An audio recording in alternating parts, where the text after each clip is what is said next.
Plusieurs parmi vous ou parmi nous meurent tout simplement parce qu'ils ne se font pas accompagner.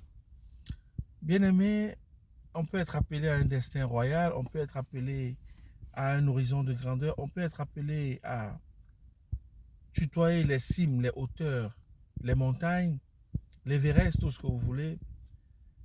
Si à un moment donné, l'on ne comprend pas les mécanismes opérationnels de Dieu, on peut se fourvoyer. Des destinées ont été perdues, ont été désagrégées, ont été détruites, tout simplement parce que les porteurs de destinées n'ont pas compris le sens de leur mission. Il y a des portes qui sont ouvertes tout simplement à cause de l'environnement dans lequel on se trouve. Laisse-moi te le dire plus simplement. Il y a des grâces auxquelles vous aurez accès dans vos vies, simplement à cause de la couverture sous laquelle vous êtes. Beaucoup meurent de façon précocement, tout simplement parce qu'ils n'ont pas la patience nécessaire pour servir. Vous ne pouvez pas être servi alors que vous n'avez jamais servi. Ça n'existe pas, ce n'est pas possible. Vous ne pouvez pas vouloir avoir des gens à votre service alors que vous n'avez jamais été serviteur de quelqu'un ou d'une cause. Voyez-vous, Élisée a fait 24 ans à servir Élie. 24 ans. Je ne sais pas exactement quel âge il avait lorsqu'il arrivait à la 24e année de service auprès d'Élie. Mais ce que je sais d'aventure, c'est que le travail du prophète Élisée se résumait en réalité à ce qu'on pourrait appeler aujourd'hui au travail d'un diacre dans nos églises locales et conventionnelles.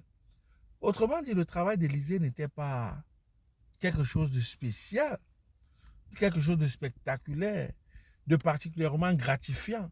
Ce n'était pas quelque chose qui pouvait lui donner une certaine valeur, une certaine fierté. A priori, Élisée était prophète. Élisée ne prophétisait pas parce qu'il était sous la couverture d'Élie. Est-ce que quelqu'un comprend quelque chose? En fait, ce que je voudrais vous faire comprendre, c'est que vous pouvez porter un don en vous, une grâce en vous, qui soit même déjà activée. Ceci ne vous donne pas le droit de l'exercer n'importe comment, aussi longtemps que vous êtes sous une couverture. Pourquoi? Parce qu'il y a des combats que vous ne devez pas mener, qui doivent être menés par la couverture sous laquelle vous êtes, afin que vous traversez seulement. Oh, le Jourdain a été ouvert. La mer a été ouverte par Élie. Qu'est-ce qui s'est passé? La Bible dit que Élisée traversa. Élisée était juste derrière Élie. Ta position peut déterminer ta promotion. Il suffit juste que tu saches où est-ce que tu dois être. Élisée savait où il doit être. Élisée n'était pas le seul prophète au temps d'Élie, ils étaient nombreux. Mais Élisée était celui qui avait le caractère d'un fils. Je voudrais te parler. Plusieurs se proclament et se réclament être des fils. Mais en réalité, plusieurs sont des ignorants, des enfants ignorants qui ne comprennent pas le principe de fils. Parce que Élisée l'avait compris. Il se contentait, ou il se contenta, si vous voulez, de ne verser que l'eau sur les mains d'Élie, le prophète. Sans jamais dire, c'est aussi mon tour. Sans jamais dire, je veux prophétiser comme mon père. Sans vouloir faire ce que son père faisait. Parce qu'il savait qu'il n'a pas besoin de faire ce que son père fait tant que son père est là.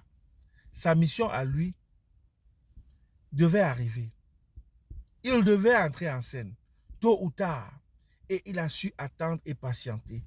Bien aimé, cette génération pressée, c'est à laquelle je m'adresse. Cette génération pressée, cette génération qui a le vent en poupe, cette génération qui ne sait plus attendre, qui veut à tout prix et à tous les prix se faire voir. Le prix du succès, c'est la capacité à vous effacer quand c'est nécessaire, afin que Dieu vous révèle au temps marqué. David a été même oublié par son propre père. Bien-aimé, je veux te dire quelque chose. Quand ton moment de gloire arrive, quand ta saison arrive, la saison d'exposition arrive, que tu sois dans les champs, que tu sois sous une crotte, que tu sois oublié de tous, Dieu va te révéler. Que tu sois même oublié par ton père, Dieu va te révéler. Vous comprenez? David a été oublié par son père biologique. Isaïe, son père, lorsqu'il fallait affronter Goliath, a cité tous ses enfants, a présenté tous ses enfants au prophète Samuel. Il a oublié même un de ses enfants qui était auprès des brebis, en train de paître les brebis, David. Et c'est pourtant celui-là qui avait le Ouréus, qui avait le dépôt, le mandat de terrasser Goliath. Je voudrais dire à quelqu'un, quel que soit ce que tu traverses dans ta vie en ce moment, quelle que soit l'histoire que ton nom a écrite, quel que soit ce que tu as fait jusqu'ici, ça ne représente rien par rapport à ce que Dieu a prévu de faire avec toi. L'agenda de Dieu a prévu une étape et une histoire, un chapitre qui n'a pas encore commencé. Je ne te dis pas pour tout simplement t'encourager, te motiver, parce qu'au-delà de la motivation, je te parle, je t'enseigne pour te transformer par la grâce du Saint-Esprit. Je voudrais que tu comprennes que si tu es Élisée placé derrière Élie, Élie fera le travail et tu vas juste le traverser. Parce que le moment viendra où tu devras faire le même travail pour que d'autres personnes traversent. Mais ne brûle pas les étapes. Ne brûle pas les étapes. Je parle à cette génération pressée. Je parle à cette génération qui est fatiguée d'attendre. Qui est fatiguée d'attendre. Qui ne prend pas la peine d'écouter avant d'aller en guerre. Qui ne prend pas la peine d'attendre le revêtement avant de se lancer. L'onction peut vous détruire. La grâce peut vous détruire. Si la grâce ne rentre pas dans un contexte voulu par l'Éternel, elle peut devenir une disgrâce. Que quelqu'un soit béni, encouragé, fortifié. Et que le Seigneur vous révèle la nécessité dans la profondeur de bâtir durablement vos avenirs avec lui. Au nom souverain de Jésus-Christ. Soyez bénis.